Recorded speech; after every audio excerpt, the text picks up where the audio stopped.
भारत में हम जानते हैं कि हम इसे पित्त कहते हैं, जहाँ कुछ जो फलियां हैं जिसमें बहुत ज़्यादा प्रोटीन होता है, तो उस फलियों के अंदर कुछ हद तक जहर होता है। अलग अलग फलियों में अलग अलग स्तर का, कुछ फलियों के अंदर साइनाइड का एक छोटा सा अंश होता है। एक स्तर का महत्व इस बात को दिया जाना चाहिए कि आप क्या खाते हैं, आप उसे कैसे खाते हैं। यौगिक विज्ञान में इस बारे में काफ़ी सारी चीज़ें हैं कि क्या खाया जाए और उसे कैसे खाया जाए। तो उन सभी चीज़ों को अगर हम उसके बारे में बात करते हैं तो शायद लोगों को सकते में आ जाएं, क्योंकि लोगों को लगता है कि बाज़ार से आई चीज़ों के अलावा बाकी सारी चीज़ें जहर हैं। ये मार्केटिंग बहुत अच्छे स्तर पे की गई है कि इस तरह की चीज़ों पे लोग विश्वास करने लगे हैं पिछले 50 सालों में। उसके पहले हर कोई प्रकृति से चीज़ों को तोड़कर खा रहा था, लेकिन अब मुझे इस चीज़ की एलर्जी है, उस चीज़ की एलर्जी है, मुझे साफ़ हवा से एलर्जी है, मुझे सूरज की रोशनी से एलर्जी है, मुझे बारिश से एलर्जी है। ऐसा वास्तव में लोगों के साथ हो रहा है। ऐसा इस हद तक हो रहा है कि एलर्जीज अब शरीर में होने वाली छोटी मोटी बीमारियां नहीं रहीं, ये लोगों को मार रही हैं। मुझे पता है कि कुछ ऐसे लोग हैं जिन्हें मूंगफलियों से एलर्जी है। मुझे भी मूंगफली से एलर्जी हुआ करती थी, नट एलर्जी हुआ करती थी। मेरा मतलब आध्यात्मिक होने से पहले जब मैंने लोगों को योग सिखाना शुरू किया तब मुझे पता चला कि बचने का कोई तरीका नहीं है। तो फिर मैंने नट्स के प्रति भी एक तरह का प्यार विकसित कर लिया। तो उस बात को किनारे रखते हैं, लेकिन मैं ऐसे लोगों को जानता हूँ। भारत में हम जानते हैं कि हम इसे पित्त कहते हैं, जहाँ कुछ जो फलियां हैं जिसमें बहुत ज़्यादा प्रोटीन होता है, जब आप उसे खाते हैं तो वो आपके हो सकता है कि रैशेस हो जाएं आपके हाथों में। तो हमारे पास एक सरल सा उपाय है, हम उसे पानी में 5-6 घंटे के लिए डुबोते हैं और फिर खाते हैं, वो पित्त उससे निकल जाता है। या फिर ये जो फलियां हैं ये एक तरह के बीज भी हैं।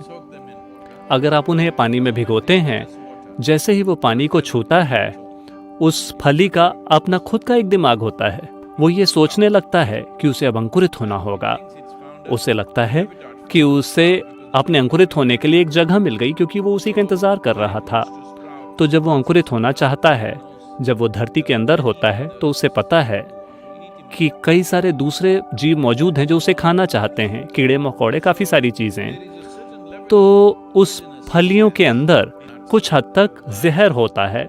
अलग अलग फलियों में अलग अलग स्तर का, कुछ फलियों के अंदर साइनाइड का एक छोटा सा अंश होता है, जिसमें जो उसकी जो त्वचा है उसके ठीक अंदर ये जहर मौजूद होता है। तो हमको ये पता चल गया, तो हमने कहा कि इसे 5-6 घंटों के लिए पानी में डुबा दीजिए और फिर छिलके को उतार दीजिए, ये जहर पूरी तरह से निकल जाएगा। फिर आप इसे खाइए, फिर आपको त्वचा में फुंसियाँ वगैरह नहीं होंगी।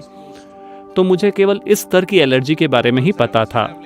लेकिन एक बार मैं डेल्टा एयरलाइन में ट्रैवल कर रहा था अमेरिका में, और उन्होंने अनाउंस किया, उन्होंने घोषणा की कि आज हम मूंगफलियां सर्व नहीं करेंगे, क्योंकि हवाई जहाज़ में एक ऐसा व्यक्ति है जिसे मूंगफलियों से एलर्जी है।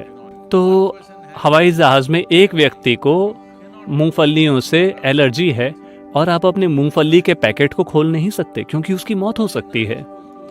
फिर मैंने कुछ डॉक्टर से पूछा, क्या ये वास्तव में सच है या हम बढ़ा चढ़ा के कह रहे हैं? उन्होंने कहा, नहीं सद्गुरु, ये बिल्कुल सच है कि इस तरह के बंद वातावरण में अगर आप मूंगफली का पैकेट खोलते हैं तो शायद वो आदमी मर जाए। अरे, तो मैंने भी आपको बताया कि मुझे एलर्जी थी नट्स से, लेकिन इस तरह की एलर्जी नहीं कि ये आपको मार डाले। और कई सारे लोगों की मौत हुई है। अब लोगों को दूध से एलर्जी है, बारिश से एलर्जी है, सूरज की रोशनी से एलर्जी है। लगभग हर वो चीज़ जो आपके जीवन को पोषित करती है, उससे लोगों को एलर्जी है। हमें समझना होगा।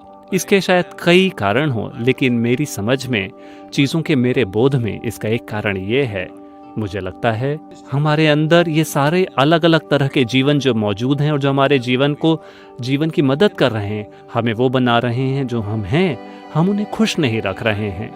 हमारे अंदर का जीवाणुओं का ये जीवन किसी न किसी वजह से नाखुश है, या तो बहुत ज़्यादा प्रोसेस्ड खाना खाने की वजह से, या लगातार अप्राकृतिक माहौल में जीने की वजह से, हर समय एयर कंडीशन चलते रहते हैं, शहरों में रहने की वजह से जहां हवा बहुत ज़्यादा प्रदूषित है, और सबसे बढ़कर हर चीज़ बहुत ज़्यादा सैनिटाइज है। आपका घर एक हॉस्पिटल की तरह है, एक हॉस्पिटल थिएटर की तरह है। हर समय उसका सैनिटाइजर होशे रहता है।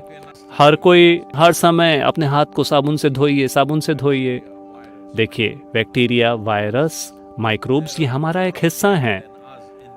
इस शरीर के अंदर हमसे कहीं ज़्यादा उनकी संख्या है। आप जिसे मैं कहते हैं वो इन वायरस और बैक्टीरिया की संख्या से कहीं कम है जो हमारे अंदर मौजूद हैं। तो उन्हें खुश रखना बहुत ज़्यादा महत्वपूर्ण है। तो सिर्फ एक पत्ती तोड़कर, एक शहर के गार्डन से नहीं, शायद उन सब में कीटाणुनाशक को डाला गया हो, लेकिन किसी प्राकृतिक अवस्था में एक पत्ती को तोड़कर अपने मुंह में डालना आपको मारेगा नहीं, क्योंकि यह जीवन और वह जीवन आपस में जुड़े हुए हैं।